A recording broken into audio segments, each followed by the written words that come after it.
Hello everyone, my name is Shamil and this is a National Debate League crash course of American Space Dushanbe. This is the second video of the British Parliamentary Format. The link for the first video is in the description below. In this video, we will focus on the speaker roles in the first and second tables in the British Parliamentary Format. Get your tea, notebooks and stay focused. We are about to begin. Let's go!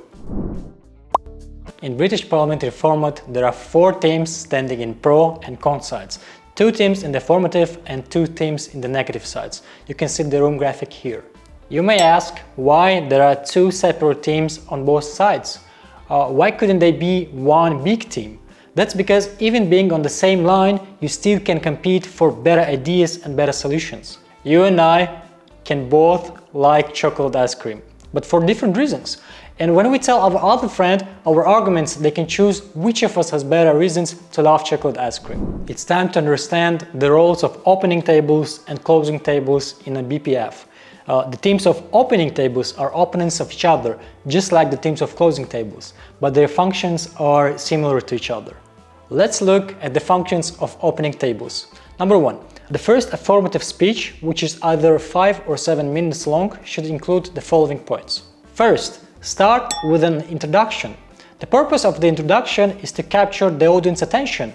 In the introduction, you can briefly state your position or provide an example that illustrates the case effectively.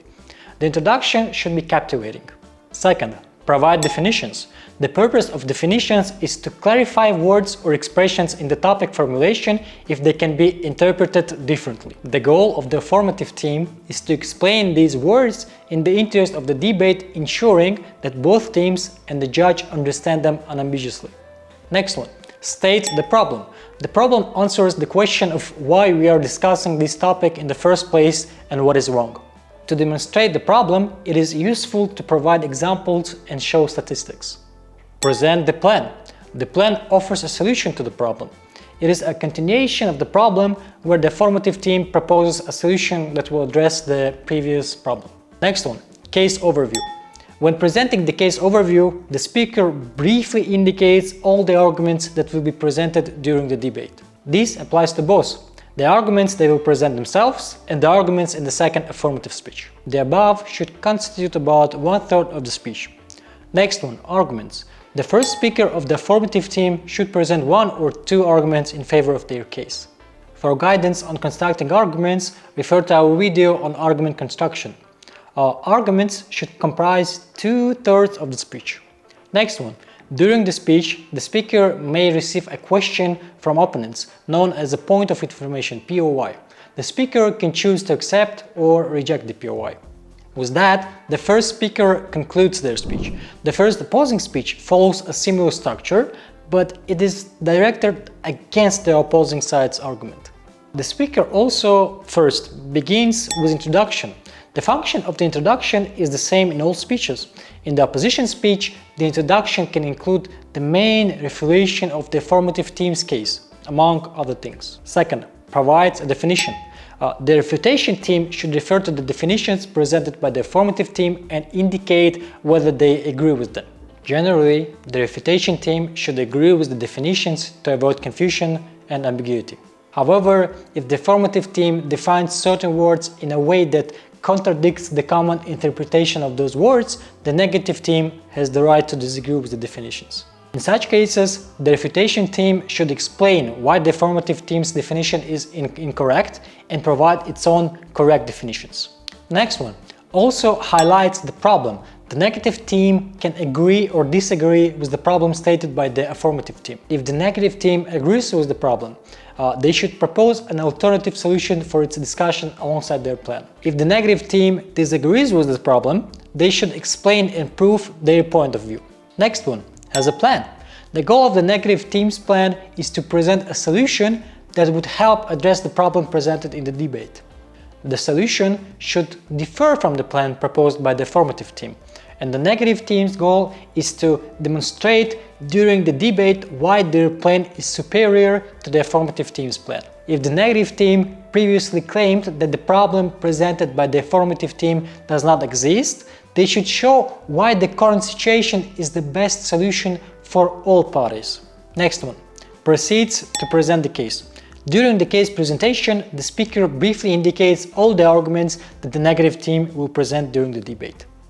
This includes both their own documents and the arguments of the other speaker from the negative team. Then comes the important part, refutation. The goal of the first speaker from the negative team is to effectively and, if possible, concisely refute the main arguments of the first speaker from the affirmative team. The above should constitute the third part of the speech. Lastly, arguments should make up 2/3 of the speech. The first speaker from the refutation team should present 1 or 2 arguments. Moving on to the second affirmative speech. First, begins with introduction. The function of the introduction is the same for all speakers. Second, proceeds with the speech presentation. The goal of the speech presentation is to present the judges and the audience the program or structure of their speech. The speech presentation should announce the refutation and new arguments. It is important to adhere to the announced structure throughout the speech. Third, focuses on rebuttal. Rebuttal the arguments of the refutation team. This is an important goal of the second speaker from the affirmative team, to briefly rebut the arguments presented by the first speaker from the refutation team. Next, reinstate their own arguments. This means responding to the rebuttal of the negative team, which addressed the arguments of the first speaker from the affirmative team, and showing why those arguments are still valid. Optionally, new arguments can be added and their importance demonstrated. The second negative speaker follows the same structure as the second affirmative speech. It also includes introduction, presentation of the speech, refutation, introduction of new arguments, and evidence of their importance. It is important to note that while the first tables are playing, the second tables have the right to ask questions or seek clarification using points of information, also known as POY. Let's move on to the second table and start with the third affirmative speech. I remind you that the speaking time for all speakers is 5 or 7 minutes, depending on the decision of the round organizers. So, the third affirmative speaker's speech also consists of introduction and, if desired, may include a definition if it was not provided in the first tables.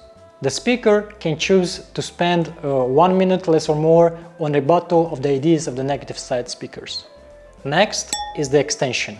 The most important goal of the second affirmative table is to expand the case, introduce new aspects and ideas into debate.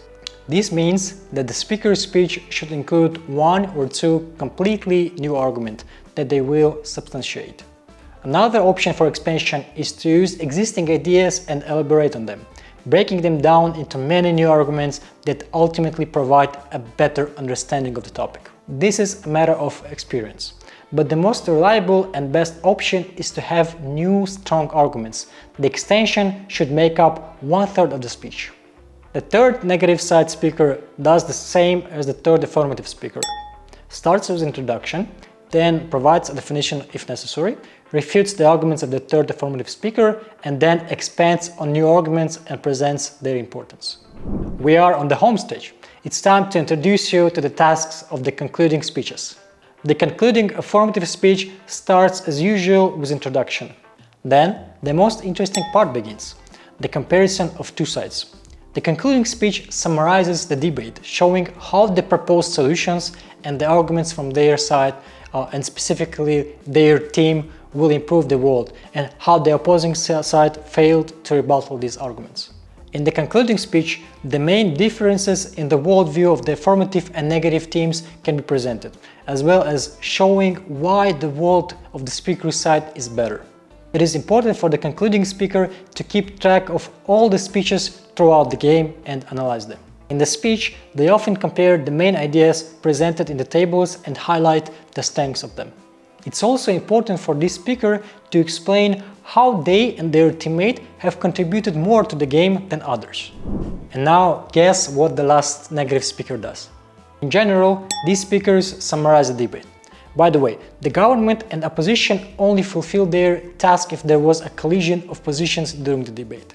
Thus, in the second table, the first speaker must provide an informational field for a comparative analysis of positions. The last speakers can compare not only arguments, it's not necessary to use all the arguments put forward in the game, but also counter-arguments.